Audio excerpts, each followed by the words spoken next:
वैसे तो परेशानी की हरगिज़ कोई बात नहीं है, लेकिन फिर भी अगर आपका दिल चाहे तो आप परेशान हो लीजिए, क्योंकि एक मरतबा फिर चुनतखब वज़ीर आज़म ने, उनकी सरकार ने आवाम पर पेट्रोल बम गिराने का फ़ैसला गोया कर ही लिया है। ये पहली मरतबा तो नहीं, ये छठी मरतबा खैर से ज़रूर है कि आवाम पर एक और मरतबा उनकी कमर पर महंगाई का दुर्रा मार करके उनको तब्दीली का ख्वाब अपने आँखों में सजाने की, लगाने की सज़ा दी जाने वाली है। याद रखिए कि ये ₹5.25 जो बढ़ाए जाने वाले हैं पेट्रोल पर और तकरीबन ₹3.5 डीज़ल पर, ये जो नया तरीक़ा वारदात है इसे एक हुकूमत का, यानी ₹10 की इत्तला दे करके ₹5 बढ़ा देते हैं। अभी ₹5.25 की इत्तला दी है, ₹2 बढ़ाएंगे और उसके बाद शहबाज गिल चौधरी, क्या नाम है वो भंड, फवाद चौधरी या हम्माद अज़हर या कोई दूसरा फ़ीका माजा ताया, वो कोई चवल मारेगा कि जी अवाम के लिए देखिए हमने क्या कुर्बानी दी, इतना हमें रिकमेंड किया गया था लेकिन हमने। उसके बाद इमरान खान का ज़रा ये बयान आप पढ़ लें, ये बयान आप ख़ुद पढ़ लें, ये इमरान खान ही है ना। लिखा है भैया, मुल्क में महंगाई की लहर आर्जी है, जल्द कमी आएगी। इसका नशा ही नहीं टूट रहा है, इसका नशा ही नहीं टूट रहा है, इसको पता ही नहीं है, ये दिन में भी पीने लगा है मेरा ख्याल है कि इख्तिदार की शराब।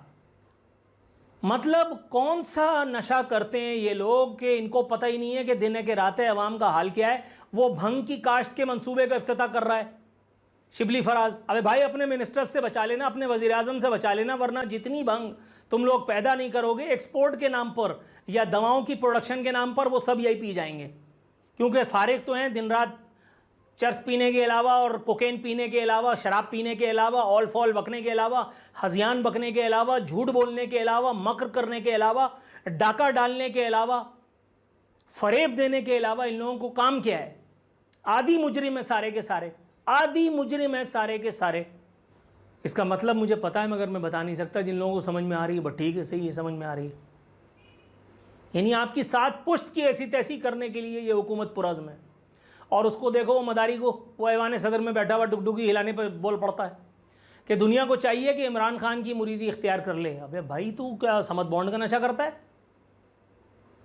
मतलब किस तरह के लोग कहाँ कहाँ ले आकर के बैठा दिए गए हैं। मैंने खुदा की कसम, अल्लाह माफ़ करे, इस हुकूमत के आने से पहले कभी वज़ीर आज़म, सदर, वज़ीरों का ओहदा इतना सुबकी वाला नहीं देखा था। ये आला तरीन मनासिब दुनिया के हिसाब से, और इन पर ऐसे ऑल फॉल अलल टप लंतरानियाँ बगाड़ने वाले कार्टून्स मैंने कभी तसव्वुर नहीं किए थे। दुनिया की तारीख़ में इमरान खान जैसा वज़ीर आज़म कहाँ होगा? ये हमारा काम है। इस पर मुहिम नहीं चला सकते जो लोग, वो हुकूमतें चला रहे हैं। सिंध हुकूमत को देख लो तो उसका वज़ीर आला वो कहता है कि कुत्ते के कांटे से लोग मरते हैं, ठीक है। वो कह रहा है भुट्टो जिंदा है। अबे भुट्टो तो कब का बढ़ गया, पता नहीं तू कब बढ़ेगा। लेकिन हमें अब उसको कुछ कह दो तो ये सिंधी भाई नाराज़ हो जाता है, ये कहते हैं कि ये मक्कड़ देखो क्या बोल रहा है। अबे भाई मक्कड़ जो बोल रहा है पहले ये तो तोल लो, सही बोल रहा है कि नहीं बोल रहा है। सूबे से लेकर के विफाक तक कहीं कोई नहीं है, सुप्रीम कोर्ट से लेकर के लोअर कोर्ट तक कहीं कोई नहीं है, कोई नहीं है कि जो आपको एक साय ऑफ रिलीफ जो है वो कहीं दे सके। लेकिन अगर आप बात करें तो फिर आप गद्दार हैं, और गद्दार की सज़ा क्या है कि हम उसको वज़ीर आज़म बनाते हैं। नवाज शरीफ 3 दफ़ा वज़ीर आज़म बना, आर्मी चीफ्स ने उसकी गाड़ियां चलाई, उसको सलामी दी, भूल गए थे कि ये गद्दार है। और अब देखो दूसरा वाला गद्दार, वो वज़ीर आज़म सलामी बन करके, वज़ीर आज़म बन करके सलामी ले रहा है।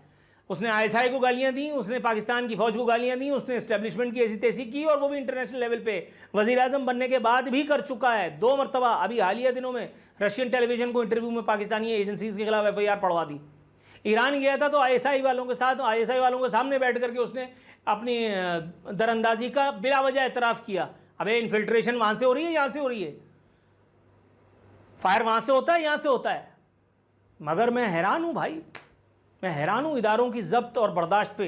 या शायद फिर ये नज़रिया ज़रूरत ही की करम नवाजी है कि जिसकी वजह से इमरान अहमद खान नियाज़ी न गिरफ़्तार हो रहे हैं, ना उन पर कोई मुकदमा चल रहा है, ना उन पर गद्दारी का कोई तोहमत दरियाती है। गद्दार अगर कोई है तो बस वो जो इमरान खान को ना माने, जो पप्पा जानी से सवाल करे। और अगर ऐसा है तो ठीक है। सेल सेल सेल मुल्क में लग चुकी है महंगाई की सेल। आपने सुना होगा कि सेल हमेशा सस्ती अशिया पर लगाई जाती। अभी रवा महीने की 15 तारीख को हुकूमत ने पेट्रोल की कीमत में 5 रुपए फी लीटर जबकि डीजल की कीमत में 5 रुपए 1 पैसे फी लीटर का इजाफा किया था। अब खबर यह है कि oil and gas regulatory authority OGRA ने पेट्रोलियम मसनूआत की कीमतों में इजाफे की समरी जो है वो पेट्रोलियम डिवीजन को भेज दी है। सराय का कहना है कि पेट्रोल की कीमत 5 रुपए 25 पैसे फी लीटर तक बढ़ सकती है। डीजल की कीमत में 3.5 रुपए फी लीटर तक इजाफे का इम्कान है। पेट्रोलियम मसनूआत की कीमतों में रद्दोबदल का इन्हिसार पेट्रोलियम लीवी और जीएसटी पर होगा। इस वक्त पेट्रोल पर पेट्रोलियम लीवी 5 रुपए 62 पैसे फी लीटर है। डीजल पर फी लीटर 5 रुपए 14 पैसे पेट्रोलियम लीवी आए थे। ये तो था पेट्रोल बम जो आज रात या फिर कल सुबह जो है वो आवाम पर गिरा दिया जाएगा। पीटीआई की हुकूमत जैसे ही इक्तदार में आई उसी रोज से महंगाई ने सर उठाना शुरू किया हुआ है।